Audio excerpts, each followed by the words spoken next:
Welcome to SpyCast, the official podcast of the International Spy Museum. My name is Erin Dietrich, and your host is Dr. Andrew Hammond. Each week, we explore some aspect of the past, present, or future of intelligence and espionage. If you enjoy the episode, please consider leaving us a 5-star review. If you want to dig even deeper into the content of this episode, you can find links to further resources, suggested readings, and full transcripts at cyberwire.com/podcasts/SpyCast. Coming up next on SpyCast. This experience of having their country and their traditions and their attitude of superiority completely dismantled by foreigners and being the victims of it. At least this is the narrative that the Chinese Communist Party is going for now. I think it is the thing that set this anti-imperialism as a constant in the worldview.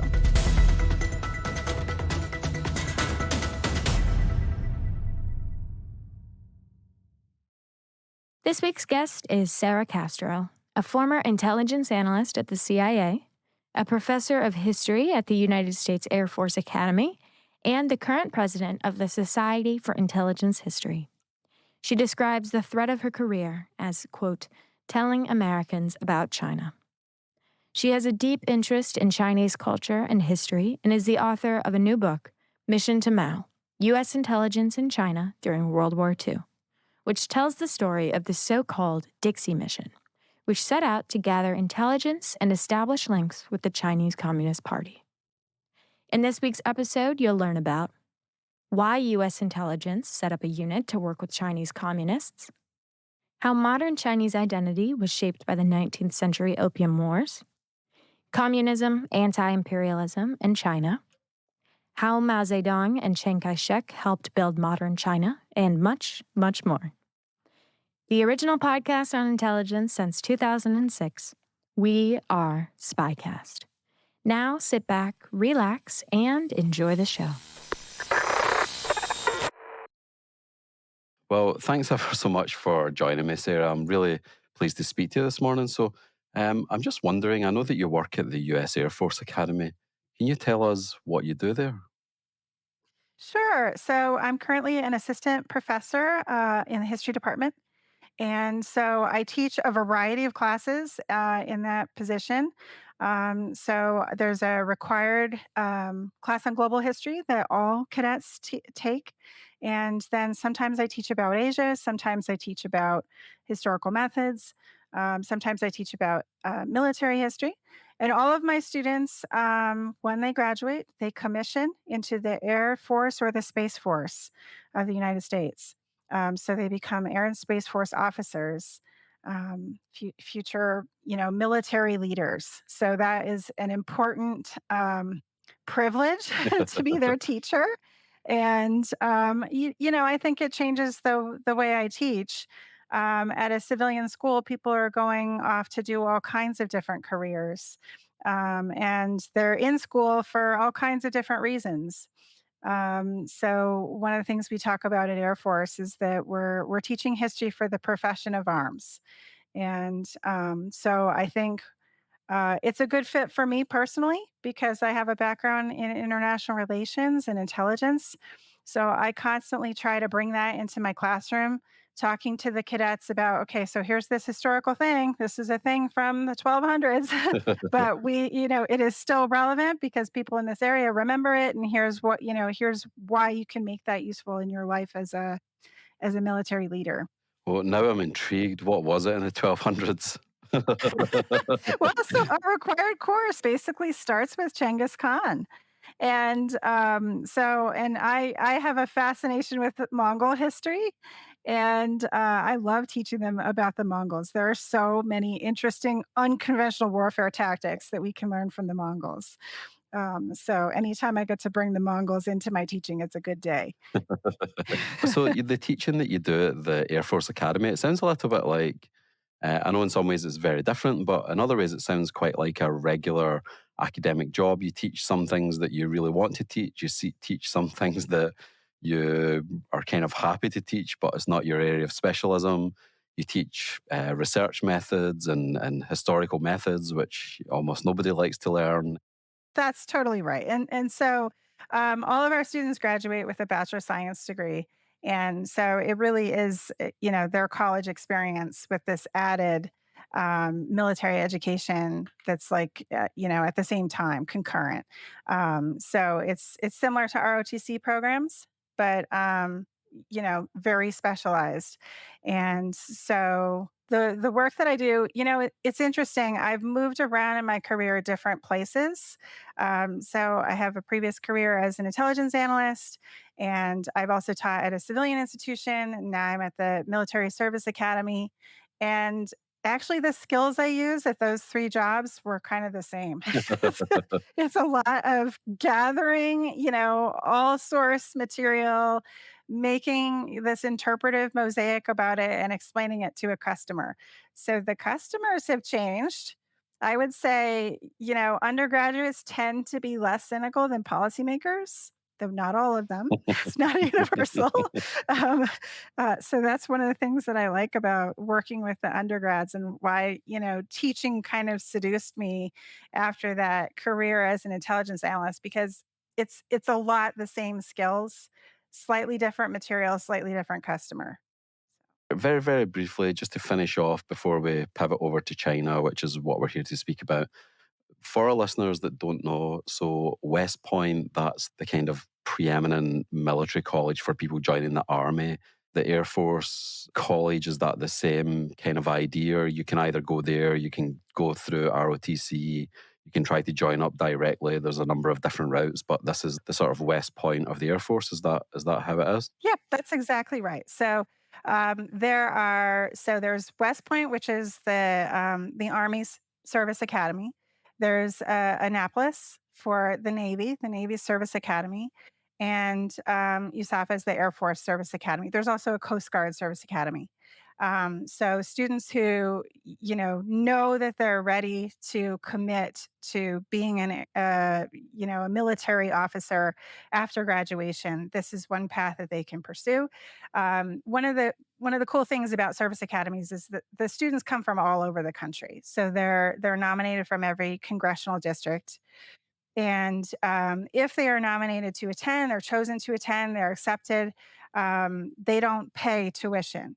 In fact, they earn their military salary, and all of the benefits that come with being a part of the service academy come to them at taxpayer expense.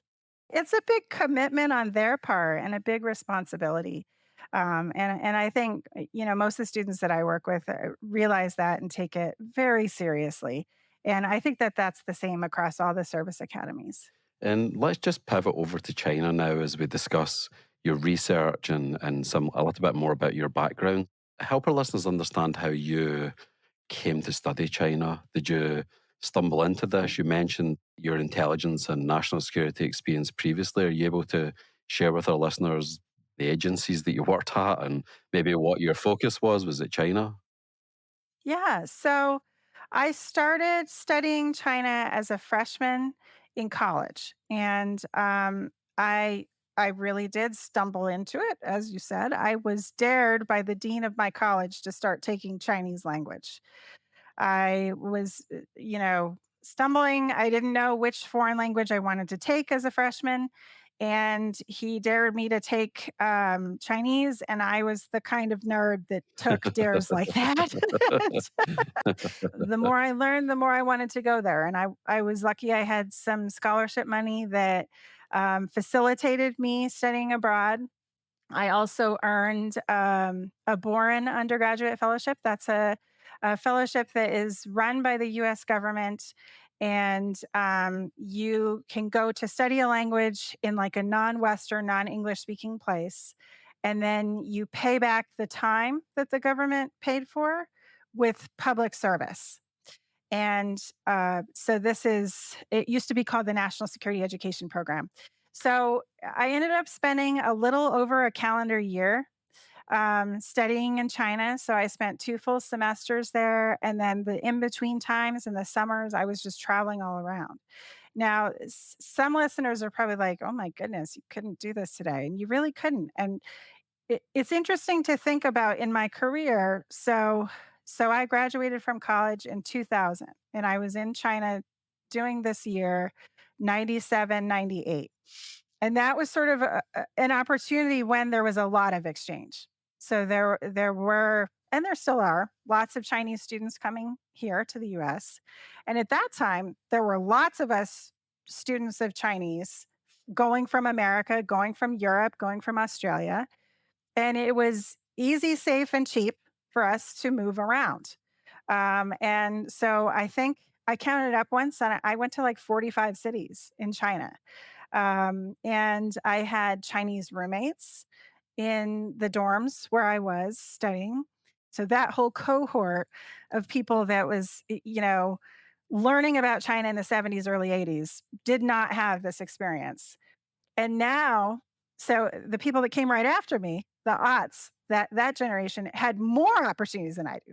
They were renting apartments, they were living in China, right? And there's this whole cohort that did that.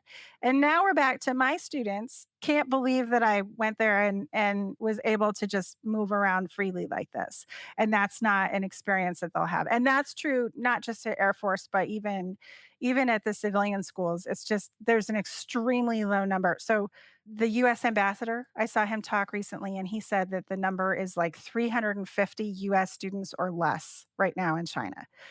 So that just blows my mind, thinking about how we're going to manage this relationship with people who haven't even seen inside this country. And what's the figure like going the other way? How many Chinese students in the US? Oh gosh, I don't know. It's thousands. It's thousands. And they don't all come to study language. I think most of the American students that go there, it is mostly language programs. There were always very few kind of direct enrolled students that went there to study something else. Not for as long as you, but I went to China in 2007, and it was over the summer in Beijing. I went to Beijing Normal University to learn Mandarin, and then I bopped around the country for quite a while after that finished. Went to all kinds of places, and just so happened to bump into perfect English speakers in the deep interior of China and stuff. I don't think it was quite a coincidence, but it was. But nevertheless, it was a very fascinating experience, and it's kind of sad to think that that can't be reciprocated by students now. So you go there for college, and then between college and going to the Air Force Academy, you've got some intelligence experience. Could you briefly share that with our listeners?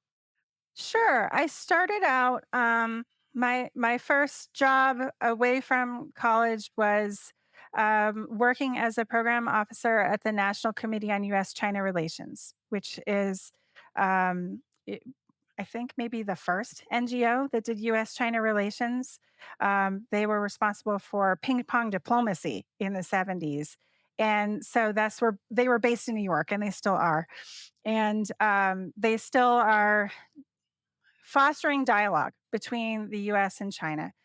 So it's track two diplomacy is really what they do. And so my first 2 years were there. Right in the middle of it was September 11th, and living in New York during September 11th made me think that perhaps the government needed some good people and that this would be a good time to kind of pivot into that work. And I didn't know quite how to do it. So I started with going to school and graduate school. So I did a master's at the Fletcher School. Which is based at Tufts. So it's basically, an IR, a very broad international relations master's degree. And in my first semester there, I was approached by a recruiter from the CIA who offered me a summer internship. And at the time, I knew very little about the intelligence community, very little about what that lifestyle would look like. And I thought an internship was something that you could just easily like do for a little while and then walk away. I had not heard this quote that Putin says about once a Chekist, always a Chekist, which is sort of the actual case when it comes to this work. But luckily, I really liked the work. And I really liked the colleagues that I was with. And, I have to say that if you work on something that's a hard target, like China, like North Korea, like Iran, if you're interested, like deeply interested as a scholar on one of these places that's hard for Americans to get to, CIA as an intelligence analyst is an incredibly addictive place to work because you have access to all of these ideas and people and resources on that place that are not otherwise available to Americans. So you done that for a period of years, and then you left to do a PhD and to go into academia. Is that the right? Yeah. So, and I think it's very common for intelligence analysts once they hit about 6 or 7 year mark, which is where I was, to want to do a rotation of some kind. And smarter people than me go to work on a different country within CIA, or they go to work at sort of a different functional job. So a rotation at the NSC or something like that, and sort of, manage their intelligence career by moving around within. And I felt committed enough to want to keep working on China that I decided to do something that I thought was like easier and go do a PhD, to answer this question that policymakers had been asking me, and it wasn't the kind of question that I could really answer in that job. And the question was, why is China still communist?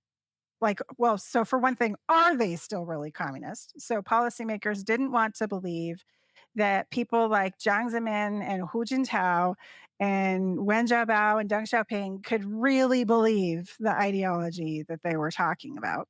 So there was that. And then if they did, why? Like, how does this all work? And so we talked about, that's a question that policymakers and I would talk about. But that job is not designed to go into depth on things like that. And so a history degree for me made sense to look into what is this ideology? Why does it continue? And um, it's been like 10 or 15 years now. And like I'm getting closer to this answer. I can describe it a lot better now, but that is a huge question. And I think the answers are changing, right? So what the politics that we're seeing in China right now is maybe not the politics of China that people would have expected 10 years ago. People in China, people here, maybe didn't expect Xi Jinping to be running things the way that he is. So it changes. For me, that's really fascinating, the shift to do that, because as an intelligence analyst at CIA, you've got an important voice. Obviously, if you're working on China, say, here's my analysis, and then through various processes and so forth, the information will be synthesized and boiled down and presented to various customers and policymakers and so forth. But to some extent, you are straitjacketed within an institutional corporate voice to some extent, whereas one of the good things about being an academic is you can literally just pull up a soapbox, stand on top of it, and just claim what you take the world to be. There's less levels of filtration. So that's quite interesting to me. And it seems like you had the itch to not be straight. And I don't mean that in the pejorative sense, but you wanted to find things out for yourself and be involved in a bigger conversation rather than being within that kind of institutional voice. Is that correct? Yeah, so I think that's part of it. And so really the questions are what drove me to an academic life. And then the thing that I didn't expect, I expected to go back into a national security job after I had the PhD. And so I didn't expect to like teaching as much as I do. And I didn't expect the thing that I started off telling you, which is how much teaching is actually like intelligence analysis. And so that surprised me. And so I really did get kind of seduced by teaching the undergrads. It basically, for me, felt the same as those policymaker briefings, except that the students didn't already have their minds made up. And that was really appealing. One of the things that is frustrating about being an intelligence analyst, even one on a top issue, even one on an issue that's a hard target thing that you feel like you're constantly telling them stuff that they haven't heard, people really do have their minds made up. It's very frustrating to say, here's this team of some of the best people in America telling you what people in this country are probably going to do. based on all this stuff, and here's our level of confidence. And then the policymakers are like, huh, interesting. And then they do this other thing.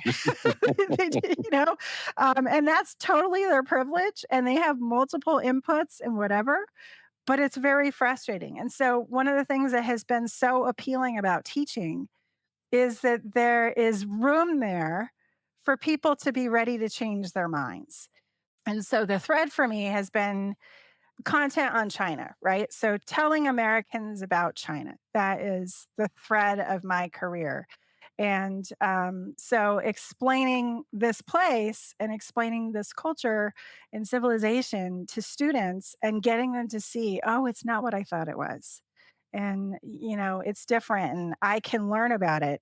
And even though it's maybe seems inaccessible or foreign to me, I can break it down and learn what it is so I can understand it. That's exciting, right? So I did some of that with policymakers, but I really wasn't exposed to it till I started to be like a teaching assistant.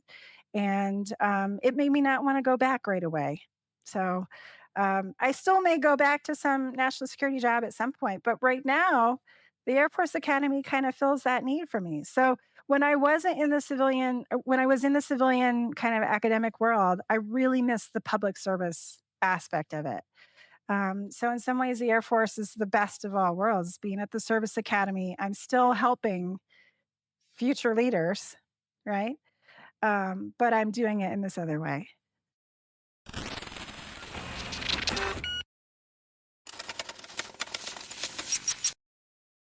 So let's go to your research, Sarah. So you leave the intelligence community, you go to do a PhD, you look at US intelligence in China during World War II.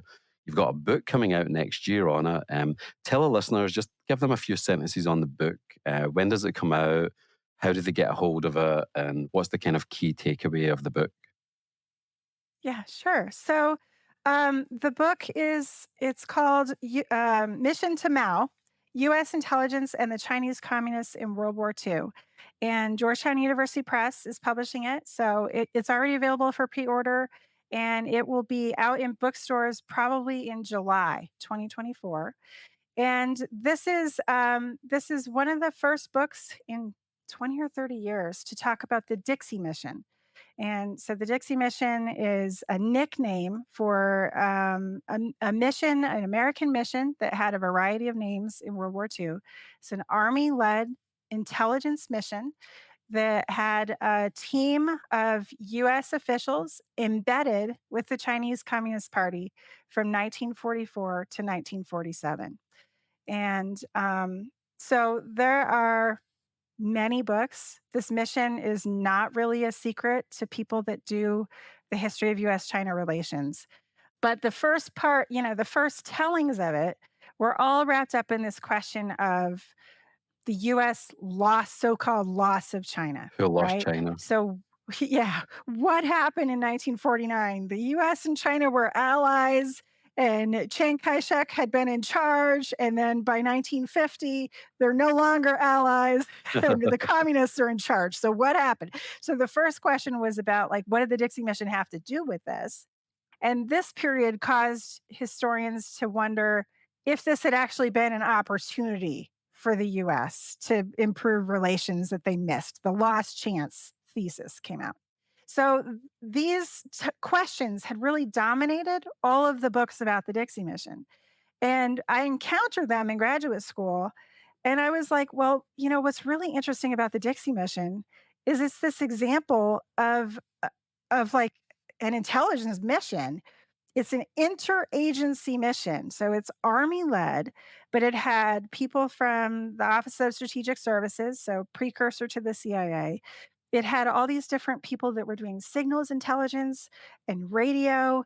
And the Communist Party headquarters is not in an urban area of China. It's in this really remote area of central China that happened to be very close to the Japanese front lines and the Japanese occupation, which the capital of China at that time was not. They had moved the capital to Chongqing, which was, far away deliberately to protect it. So when I encountered these reports of the Dixie Mission, these first books, I was like, the question of who lost China, that is obsolete.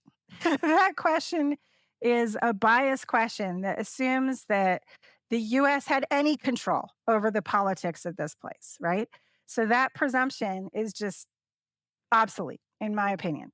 And lots of other, that's kind of the floor of this argument now is that those questions are outdated.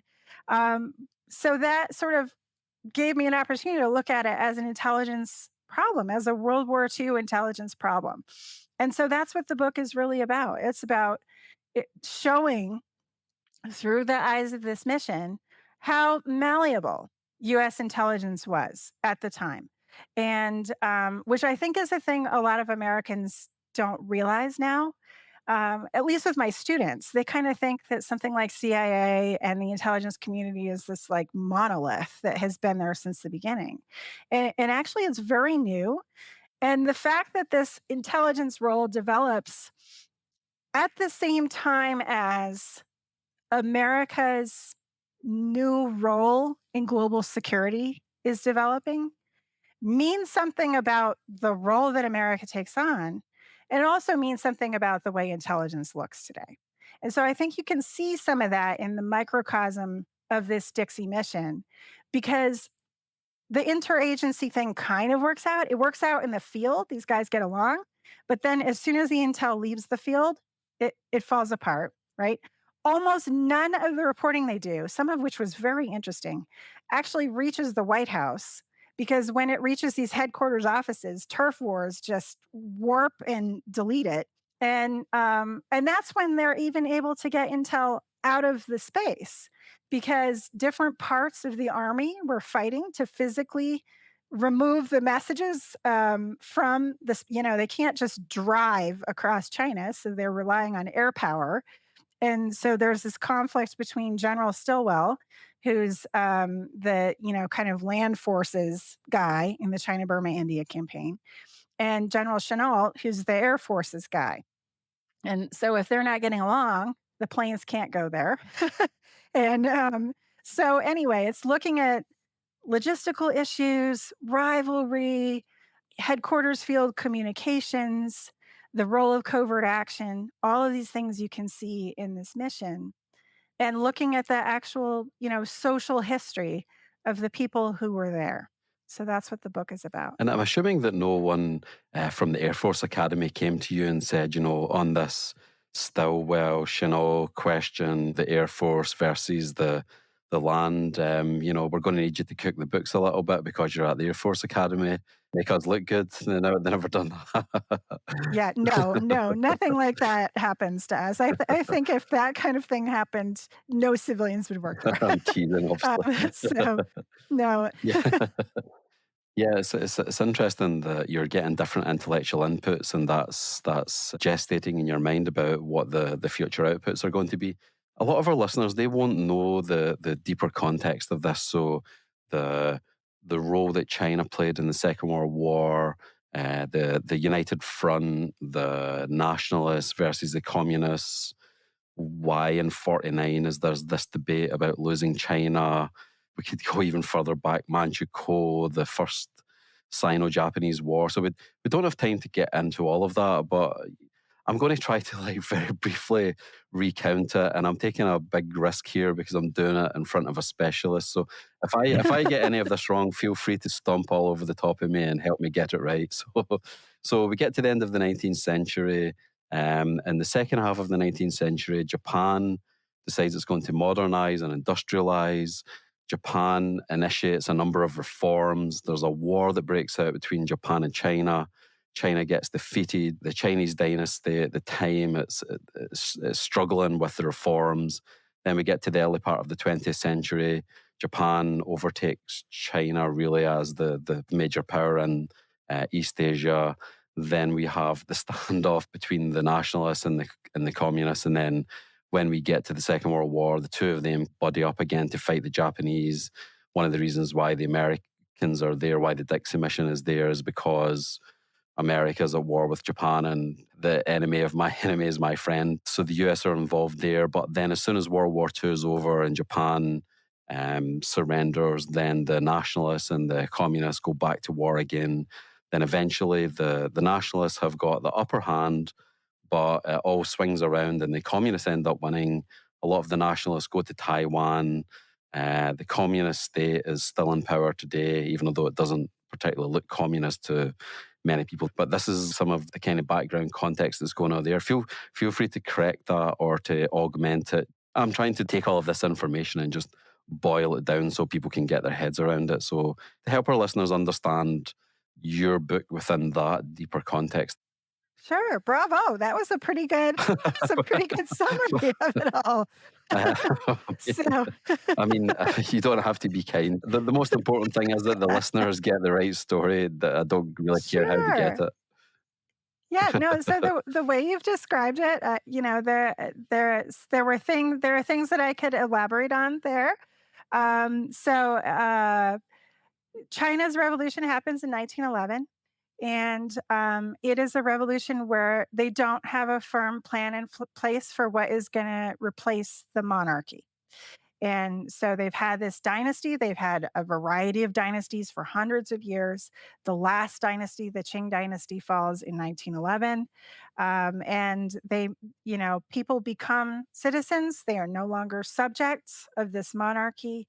But what that means is up for grabs.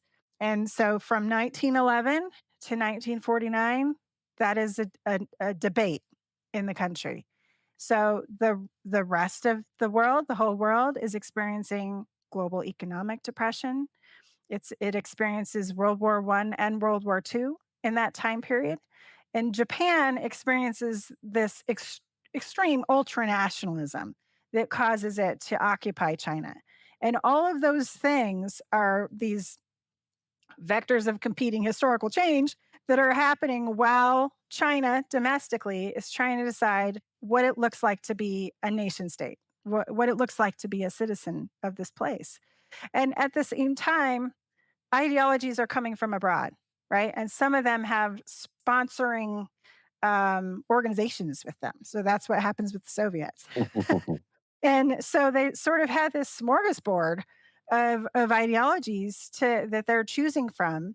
And that's one of the ways that I think the Chinese Communist Party gets started up, because it has these Soviet sponsors that are telling them about it.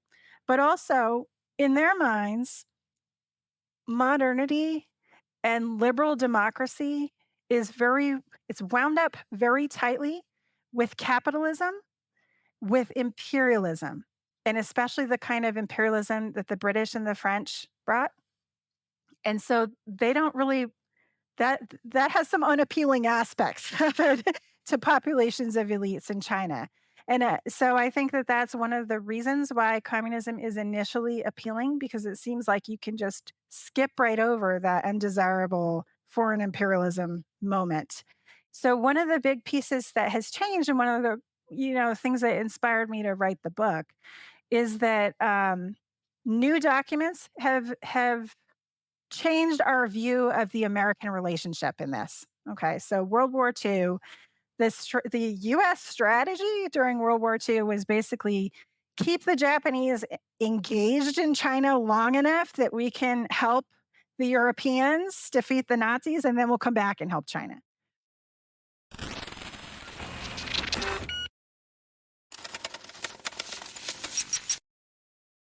So if you think about that anti-imperialist message that the Chinese politicians are dealing with, that's not really an appealing strategy. The idea that we're just gonna hold off the Japanese for a little while here till our allies can come help us, that's not too appealing, and they don't really have many other options, right? So they're dealing with this. They really need the Allied help. Allied help is coming to them mainly in the form of U.S. help, because Britain is otherwise occupied. So that is a real devil's bargain. It's a real devil's bargain. And it doesn't go very smoothly between the main U.S. interlocutor, who is General Joseph Stilwell, and Chiang Kai-shek. Their relationship, it's a rocky one. And I think a lot of that, the historical records show, have to do with mistakes that Stilwell made. And this is the part that's controversial with some people. A lot of people on the US side want to believe that the problem was Chiang Kai shek. And the first, 70 years of books are kind of all about Chiang Kai shek and his problems. And if he would have just listened. And I think the newer records and the newer interpretations are revealing Stilwell as a person with old fashioned ideas about how infantry worked. Many of them didn't work. And his ideas about China, which were mostly paternalist, made him believe that this was Chiang Kai shek's and especially the Chinese leadership's mistake, that they didn't implement his ideas correctly. And that's why they were losing. And all of this is a preface for why they send the Dixie Mission at all. Because Stilwell is having so much trouble working with Chiang Kai-shek, and he thinks so little of Chiang Kai-shek's leadership that he's looking for an out. And so that's why they pull together this group of experts to go and meet with the Chinese communists to see if they're having any better luck, and to see what they're learning about the Japanese. And so the way that we remember the war in America, just me saying that might be kind of surprising, right?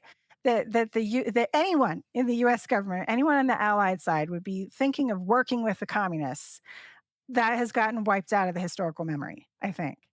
And I'll tell you though, it doesn't make it very far. This plan to cooperate with them, it doesn't make it very far. But what I found is that's not because they were communists. It's largely because the intelligence norms were so dysfunctional, that the messages about any success that they were having weren't making it back. And then there was just a lot of misunderstandings about domestic Chinese politics and their interests and their capabilities, especially their capabilities, that precluded Americans from wanting to even see what that intel said. Hearing you talk there, it's kind of crazy when you think about it. Okay, we've got the 20th century, we've got huge patterns, industrialization, changes in the global economic system, migration, ideological conflict. But yeah, we're just going to blame it on Joe Stilwell or someone or Harry Truman or something. I mean, it's kind of crazy when you think about it, the way that you described it there. I mean, I guess from the American point of view, it makes sense, right? You can't. It would have been difficult to fight in the Pacific and in the Atlantic side at the same time. So sometimes you just have to make uncomfortable decisions. And from the American perspective, I'm sorry, but you're just going to have to try to survive, and we'll come and get you when we can. But I realize that's not what you want to hear, but I can't snap my fingers and do everything at the same time. So there's lots of interesting things going on here. One of the things that I want to pick up on, which I think is so important to understand, and it's very difficult to understand like the Chinese sensibilities or the Chinese mindset or Chinese national security without having some understanding of the way that they think about imperialism, the way that they think about Britain, about France, even Germany, the Tsingtao, the probably the most popular beer in China's, it's there as a result of Germans being there. Shanghai was an international city and so forth. So I know, again, this could be another whole podcast, but could you just give our listeners just a couple of minutes on imperialism in China? And we should tee this up by saying, of course, there's the British imperialism in the 19th, 18th, 20th centuries, but China's got a long history of imperialism as well. And even during this period with Korea, the first Sino-Japanese wars, partly over the struggle over who's going to influence Korea and so forth.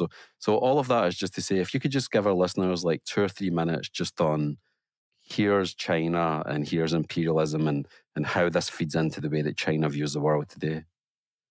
Yeah, sure.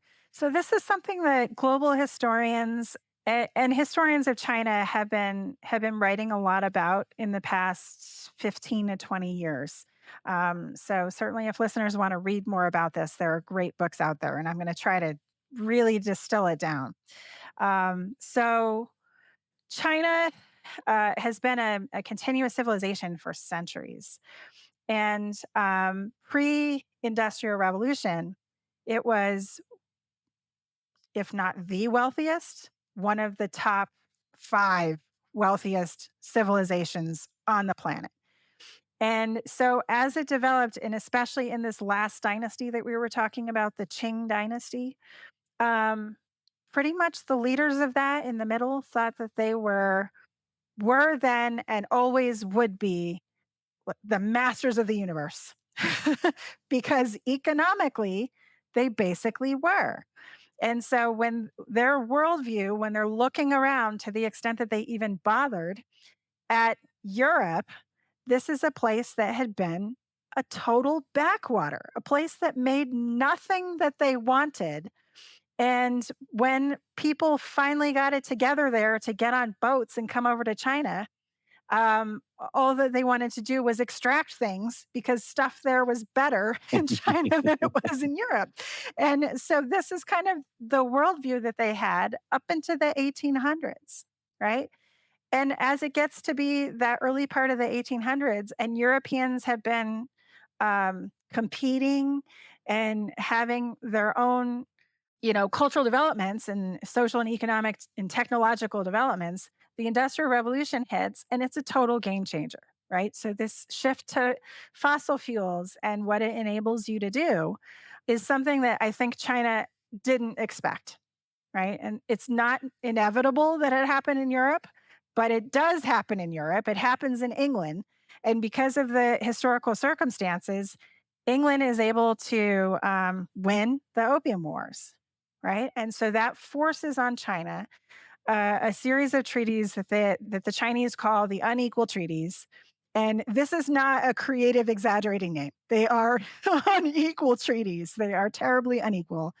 And at the end of them, by the 1870s, it's not just Britain that basically has complete extraterritorial, diplomacy in China into the interior, up the rivers.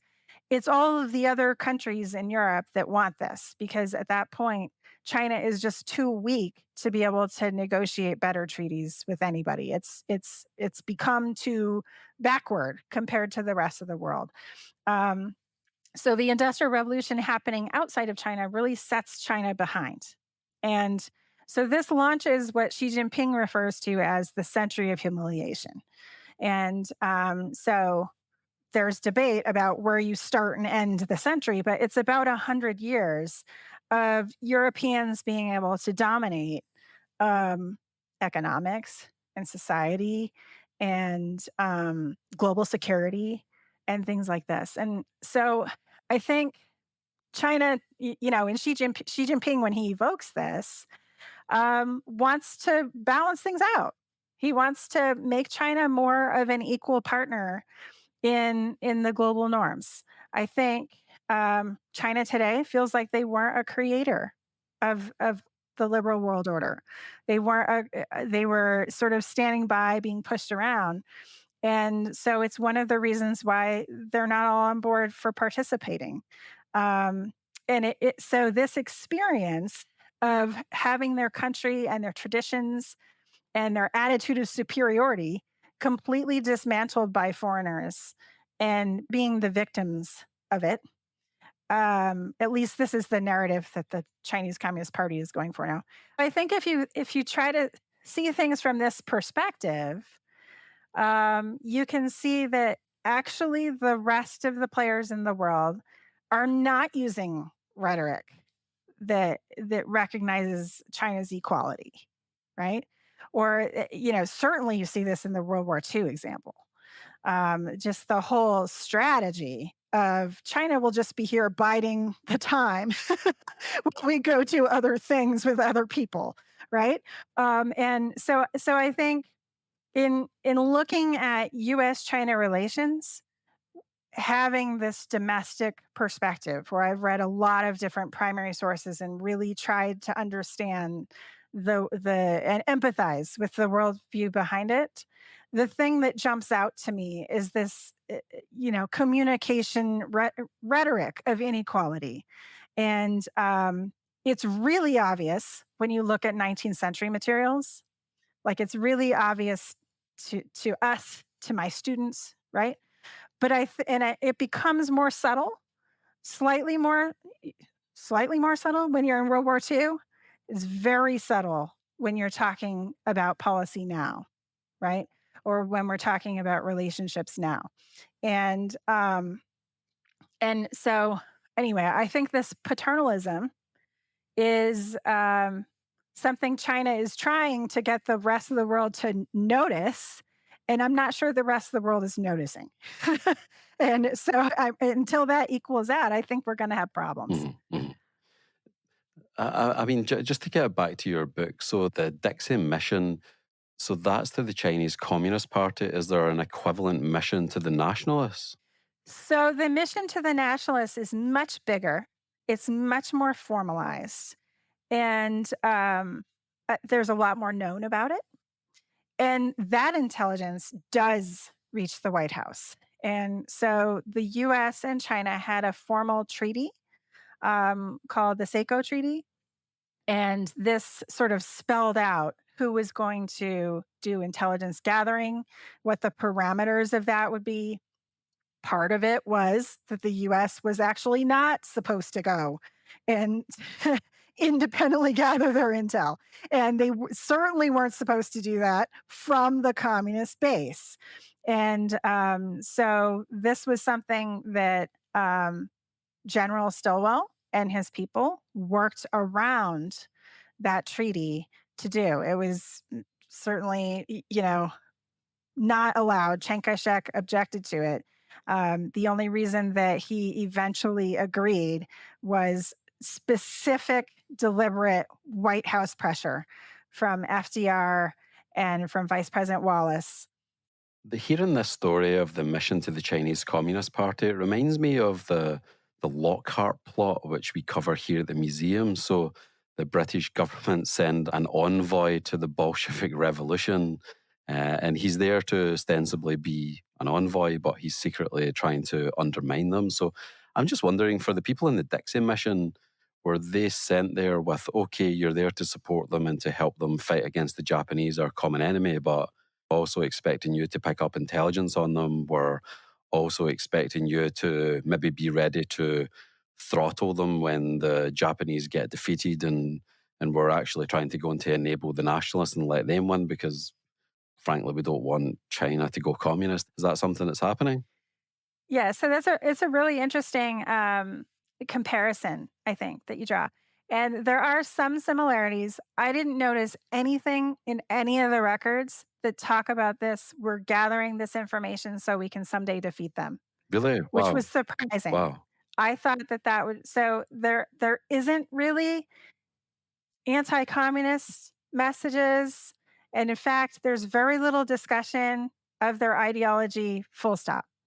And so that is something that was very surprising to me about this set of records. In studying it, what I realized is that a lot of the anti-communist attitudes that we kind of take for granted now, those came about in the 50s and later.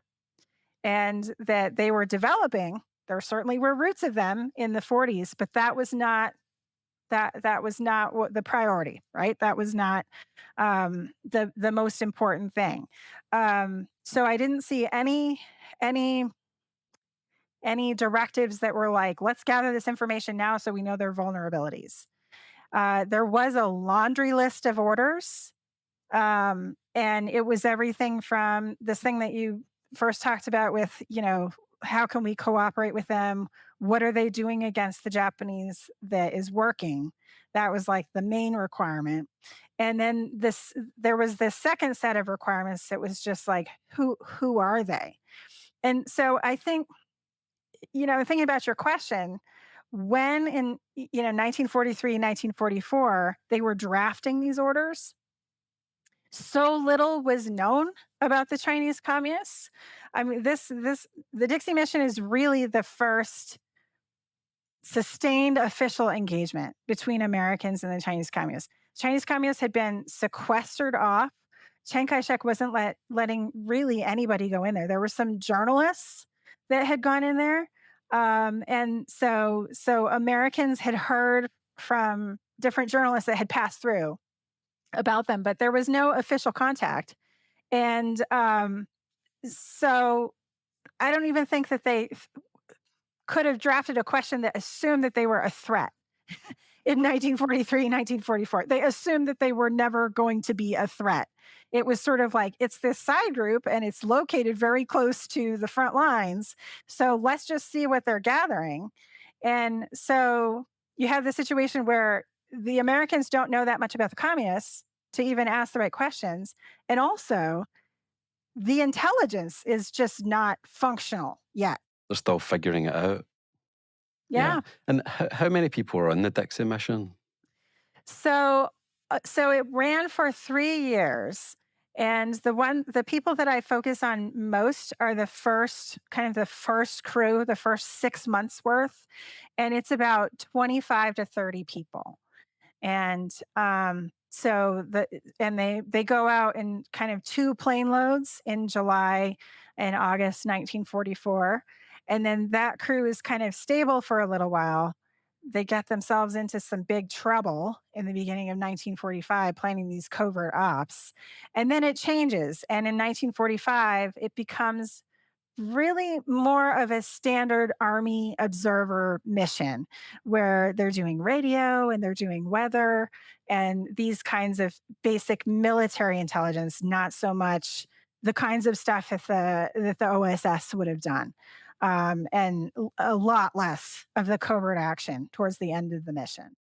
Just as we get to the end of the interview, I'm looking forward to the book coming out. And one of the things that I wanted to ask was, I know that you can't comment on current policy because of your position, but you were in the intelligence community briefing people that were dealing with contemporary affairs, current affairs, but you also have this historical sensibility where you're trying to get at the deeper context of things. Is there something that, as you're looking at the past, you're like, oh my goodness, I can't believe that we're doing this all over again? Or if there's a policymaker who's involved in China listening to this, here's one thing that I would want them to take away from these thousands of hours of historical research I've done. A thing that I've noticed, and this is just my own individual view, as a person that has worked around national security, particular to U.S.-China relations, as a person that's now technically working for the Pentagon, a lot of Americans seem to think that China wants a war or that China is militaristic, wolf warrior, this kind of thing. And that stuff is all there. But I think from my perspective, China doesn't actually want a war. It wants to be treated with respect from the rest of the world, which, as far as I can tell, is not a thing that has really happened yet. And I think some policymakers would hear me saying this and they would say, oh, but the WTO and oh, but the UN Security Council and whatever. But those were all things that like China sort of had to elbow their way in. And it was the rest of the world saying, oh, look what we did for you, China. You should be grateful. Right. So it's not really equality. And there are things that China is doing that are problematic, that are counter to the norms of the global system that the rest of us recognize. And those are important. But I think we can't get even to a conversation about changing those until this other piece is resolved about the rhetoric and, equality. And I think that if we don't get there, that it's very dangerous. It's very dangerous.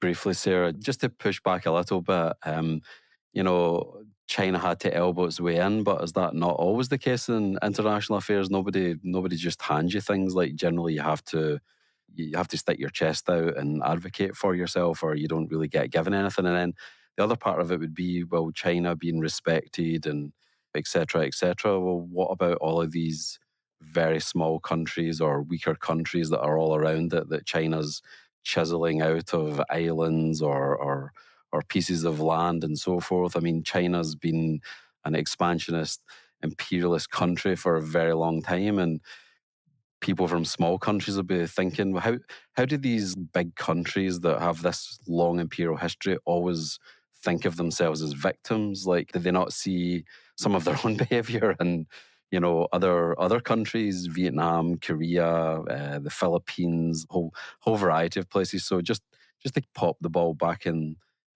your side of the court, what would you kind of respond to those listeners that are maybe a little bit skeptical about what you said? Sure. So I come at the question thinking about U.S. national security first, right? And so, from a perspective of U.S. national security, I think the U.S. is less worried about those little countries in China's atmosphere, right? The U.S. is more worried about China's relationship and its attitude toward the U.S. and other bigger powers, and so this is one minor rhetorical thing in the way that diplomacy works that I think could make a difference. Now, is it going to solve all of our problems to change our rhetoric? Absolutely not. But if the rhetoric is this way in reflecting this inequality, I think we're likely to see more defensive actions, heightened deterrence. And at some point, those things are very dangerous because now we have all this, heightened saber rattling, and one little thing can trigger something into an actual kinetic engagement, right?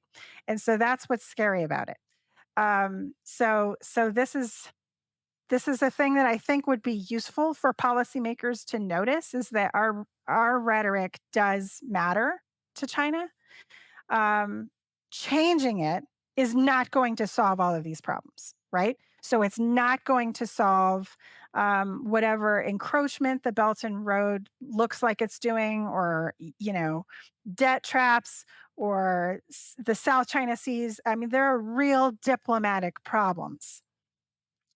But I think the way that the U.S. side carries its message is important in a way that I'm not sure everyone realizes on the receiving end. So it's not going to solve all the problems overnight, but it's a small step towards us eventually getting to a better place as a global community. That's what you're saying? I think that's right. Yeah.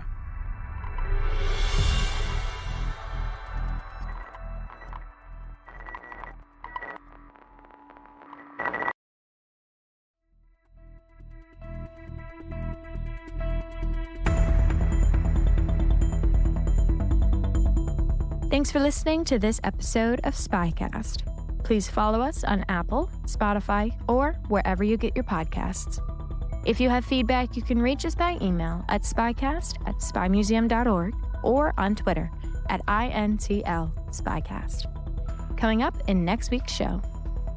I'm a spy lawyer, and I am. I represent individuals who are covert case officers at the CIA, or work at the Defense Intelligence Agency, or the National Security Agency, or the Federal Bureau of Investigation, the State Department, as diplomats, whatever it might be.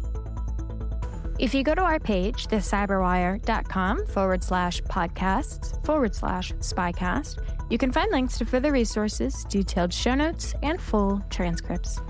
I'm Erin Dietrich, and your host is Dr. Andrew Hammond. The rest of the team involved in the show is Mike Mincy, Memphis Vaughn III, Emily Coletta, Emily Renz, Afua Anakwa, Ariel Samuel, Elliot Peltzman, Trey Hester, and Jen Iben. This show is brought to you from the home of the world's preeminent collection of intelligence and espionage-related artifacts, the International Spy Museum.